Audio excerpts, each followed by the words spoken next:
Hello everyone, welcome to drama one. इस drama का नाम है एंटरटेनर और ये एक कोरियन ड्रामा है। एक साधारण इंसान से के पॉप आइडल बनने की जर्नी कैसी होती है, ये चीज़ हमें इस ड्रामा में दिखाई जाएगी और ये ड्रामा रियल लाइफ पर बेस्ड है। तो चलिए वीडियो की शुरुआत करते हैं। कहानी की शुरुआत में हम सिन स्यो खो को देखते हैं। वो किसी रिपोर्टर से बातें कर रहा था कि उन दोनों ने बस हाथ ही पकड़ा था, क्या तुम रोमांस कर रहे हो? तो वो रिपोर्टर कहता है कि पर मैंने तो ये रूमर भी सुना है कि जैक्सन का जीनू और ट्रिपल की सॉन्ग जो है वो दोनों डेट कर रहे हैं। तो स्यो खो कहता है कि अगर मैं तुम्हें सच कहूँ तो ये जो सॉन्ग है वो जीनू के टाइप की नहीं है। तुम्हें इस खबर को दबाने के लिए क्या चाहिए? क्या मैं तुम्हें एक नई कार्ड दिला दूँ? वो रिपोर्टर तो मान जाता है। तो सिन कहता है कि हमारे जैक्सन के बारे में तुम अच्छा लिखना। जैसे ही कॉल कट होता है तो वो उस रिपोर्टर को गालियां देने लगता है। बाद में वो गेटअप एंटरटेनमेंट नाम की एक कंपनी में जाता है क्योंकि वो जैक्सन का डायरेक्टर है। वो भागता हुआ एक रिपोर्टर पार्क नाम के बंदे से मिलने के लिए जाता है। सिन उन सारे फोटोज को देखकर कहता है कि इसे लीक मत करना। तो वो रिपोर्टर कहता है कि मैं मान जाऊंगा, पर उसके बदले में तुम्हें मुझे कुछ देना होगा। तो सिन कहता है कि क्या तुम्हें कार चाहिए? इसी बात पर वो रिपोर्टर मान जाता है। तो सिन कहता है कि हमारे जैक्सन के बारे में तुम अच्छी अच्छी खबरें डालना। फिर से वो भागता हुआ सॉन्ग के पास जाने लगता है। वो कहता है कि तुम बीमार हो इसीलिए तुम लेट जाओ, आज सॉन्ग की लाइव स्टेज परफॉर्मिंग थी। पीडी वहाँ पर आता है। वो कहता है कि ट्रिपल कल ग्रुप की बारी आ गई है। सिन कहता है कि तुम्हें दिख नहीं रहा कि सॉन्ग बीमार है? वो उस पीडी से बहुत ही बदतमीजी से बात करता है, पर फिर भी ट्रिपल की लाइव स्टेज परफॉर्मिंग तो होनी ही थी। बाद में सॉन्ग से सिन अकेले में बात करता है कि हम लोग पैसे क्यों कमाते हैं, क्योंकि हम ऐसे बेकार से फोटो में उन्हें खर्च करते। तुम्हें पता भी है मैंने काफ़ी पैसे दिए हैं जीनू और तुम्हारी फोटोज़ को हटवाने के लिए। और हाँ, एक बात, तुम जीनू से दूर रहना। सॉन्ग कहती है कि मैं उससे प्यार करती हूँ। सिन कहता है कि प्यार, मैंने ये शब्द कब से नहीं सुना है। हम लोग एंटरटेनर है, हमें सिर्फ गाना और डांस करना है। बाद में वो गेटअप कंपनी के सीईओ ली जोंग सुक से मिलने के लिए जाता है। इन दोनों की बातों से हमें पता लगता है कि जैक्सन ग्रुप को सिन ने ही बनाया है। वो लोग जैक्सन के नए गाने को रिलीज करने की बातें कर रहे थे। सिन के एक्सप्रेशन से हमें पता लगता है कि वो इस चीज़ से खुश नहीं है। फिर वो अकेला बैठा था तो उसका असिस्टेंट चूहान वहाँ आता है। चूहान को देखकर सिन को ऐसा लगता है कि नए गाने रिलीज करने की बात ज़रूर इसी ने ही कही होगी, पर असिस्टेंट चूहान ऐसे रिएक्ट करता है जैसे मानो उसे कुछ भी पता ना हो। सीईओ ली जोंग सुक असिस्टेंट चूहान को मिलने के लिए बुलाता है। वो कहता है कि जैक्सन के पीछे मेरे काफ़ी पैसे बर्बाद हो गए हैं, तो क्यों ना तुम सिन की जगह पर जैक्सन का नया डायरेक्टर बन जाओ। तुम्हें बस इस लड़की को संभालना है। वैसे उस लड़की का नाम था जी यंग। फिर हम जी यंग को देखते हैं। वो अभी कोर्ट में थी। वहाँ पर हम कहानी के सेकंड में लीड हानुल को देखते हैं। वो अभी स्कूल स्टूडेंट था। उसके पेरेंट्स अब इस दुनिया में नहीं रहे थे और उस पर आरोप था कि उसने नक्चड़ी जियांग के साथ सेक्सुअली हरेसमेंट करने की ट्राई की है। जज पहले हानुल से सवाल करते हैं कि क्या तुमने इसके साथ ज़बरदस्ती करने की ट्राई की है? तुम अपनी दोस्त के साथ ऐसा कैसे कर सकते हो? तो हानुल कहता है कि मैं तो बस उसकी मदद कर रहा था। जज यही सवाल उस नक्चड़ी जियांग से पूछते हैं तो जियांग कहती है कि इसने मुझे मोलेस्ट करने की कोशिश की है। हानुल कहता है कि मैं तो वहाँ पर उसकी बस मदद करने के लिए गया था। तभी ही उसकी बहन आती है।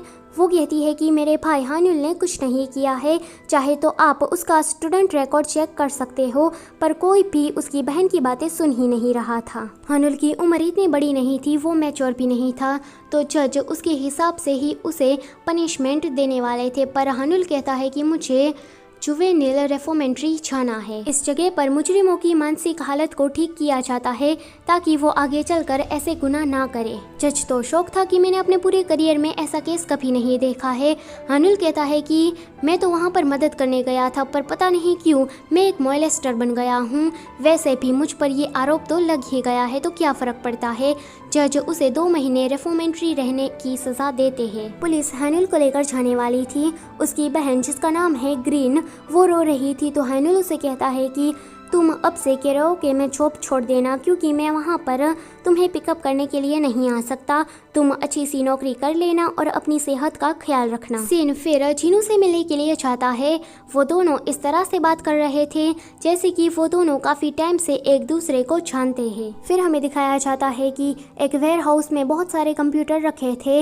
यहाँ पर ये सारे वर्कर्स लोगों के फ़ोन को हैक करते हैं, जिसके कारण लोगों के फ़ोन में बस म्यूज़िक वेबसाइट ही दिखाई देती है। वो लोग म्यूज़िक सुनने लगते हैं और उसके आदी बन जाते हैं। कुछ इस तरह से ही वो लोग आइडल ग्रुप को फेमस करते हैं। एक राइटर सिन से मिलने के लिए आता है। उसने डोंट टच नाम का सॉन्ग लिखा था।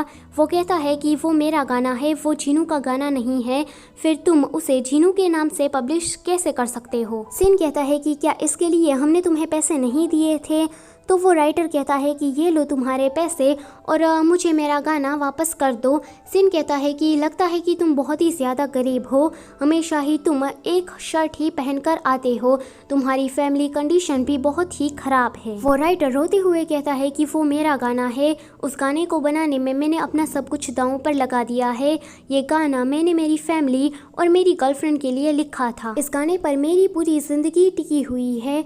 पर सिन मानता नहीं है और उसे कोल्ड वे से बात करता है। वो राइटर उसके सामने झुक जाता है। वो कहता है कि ये गाना जब रिलीज़ होगा तो मैं मेरी गर्लफ्रेंड से शादी करने वाला हूँ।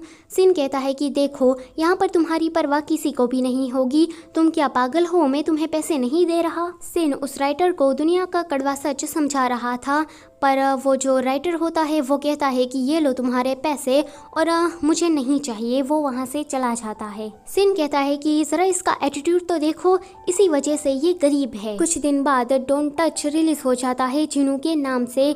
ये लोग इसी खुशी में पार्टी कर रहे थे, तभी ही सिन को किसी का कॉल आता है कि उस राइटर ने सुसाइड कर ली है और उसका फ्यूनरल चल रहा है। वो तो जल्दी से भागकर जाने लगता है। वो नशे में ही कार ड्राइव करने लगता है। तभी ही जीनू का उसे मैसेज आता है कि वो मरना चाहता है। बारिश भी हो रही थी। वो जीनू को डिस्परेटली कॉल करने लगता है। उसे चक्कर आने लगते हैं। तभी ही वो किसी को कार से हिट कर देता है। अब सिन तो बच जाता है, पर सामने वाला हॉस्पिटलाइज हो जाता है। इस घटना का जो विक्टिम था असिस्टेंट चौहान, उसे पैसे देते हैं कि तुम सिन के साथ नेगोशिएट मत करना। इस वजह से सिन को अब जेल हो जाती है। वो तो जेल के अंदर था, फिर भी उसे जीनू और जैक्सन की चिंता हो रही थी। सीईओ ली चौहान को अब जैक्सन का नया डायरेक्टर बना देते हैं। सिन भी ये न्यूज़ टीवी में देख रहा था। उसको तो झटका लगता है। जीनू जैक्सन का टीम लीडर था और उसका ही ये फैसला था।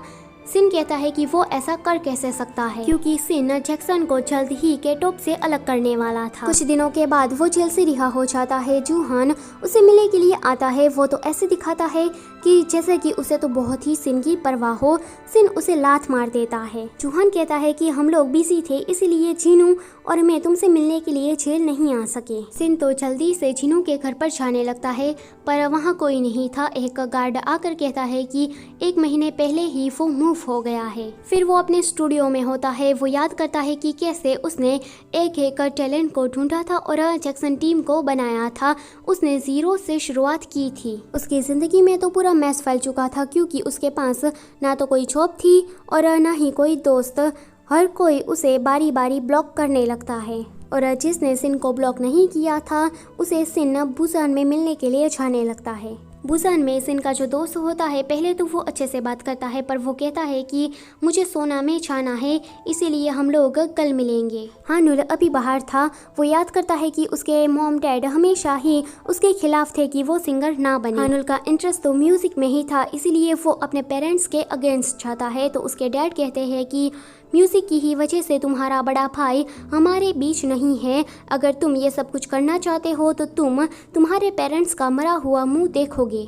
अगले दिन सिन फिर से उसी दोस्त के पास जाता है तो वो लड़का इस बार जमकर सिन की बेइज्जती करता है कि एक दिन तुमने भी मुझे कुछ इस तरह से ही इग्नोर किया था। पता है कि उस वक्त मेरा काम कितना अर्जेंट था, पर फिर भी तुमने मुझे इंतजार करवाया और मेरा काम पूरा नहीं हुआ। तुमने ये जानबूझकर किया था ना।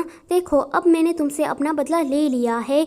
ये सुनकर सिन वहाँ से उठकर चला जाता है। सिन बहुत ही ज्यादा परेशान था। उसे बस यही लग रहा था कि उसकी जिंदगी में करने को कुछ भी बाकी नहीं रहा था। हानुल एकेडमी जाता है और कहता है प्रोफेसर से कि मुझे अब ज़्यादा गाना गाना नहीं है। सिन भी तभी ही उसी एकेडमी के पास आता है। वो हानुल का गाना सुनने लगता है जो कि वो वहाँ पर लास्ट बार बज रहा था। सिन हानुल की आवाज़ को सुनता है। वो बहुत ही ज़्यादा अच्छी थी पर लिरिक्स वो उतने ज़्यादा अच्छे नहीं थे, क्योंकि हानुल ने यंगडो एकेडमी पर गाना गाया था। वो उस गाने को बड़े ही ध्यान से सुन रहा था। हानुल जब बाहर आता है तो वो देखता है कि कोई उसका गाना ध्यान से सुन रहा है। एपिसोड नंबर 1 होता है यहीं पर ही ख़त्म। अगर आपको मेरी एक्सप्लेनेशन अच्छी लगी है तो प्लीज़ वीडियो को लाइक कर देना, और चैनल पर पहली बार आए हो तो चैनल को सब्सक्राइब भी कर देना। वैसे इस चैनल पर यह पहली वीडियो है, पर फिर भी सब्सक्राइब कर देना, क्योंकि मैं इस चैनल पर ऐसे ही हिंदी एक्सप्लेनेशन वीडियोस लाती रहूंगी। और हाँ, एक बात कमेंट करना मत भूलना। इस वीडियो को एंड तक देखने के लिए थैंक यू।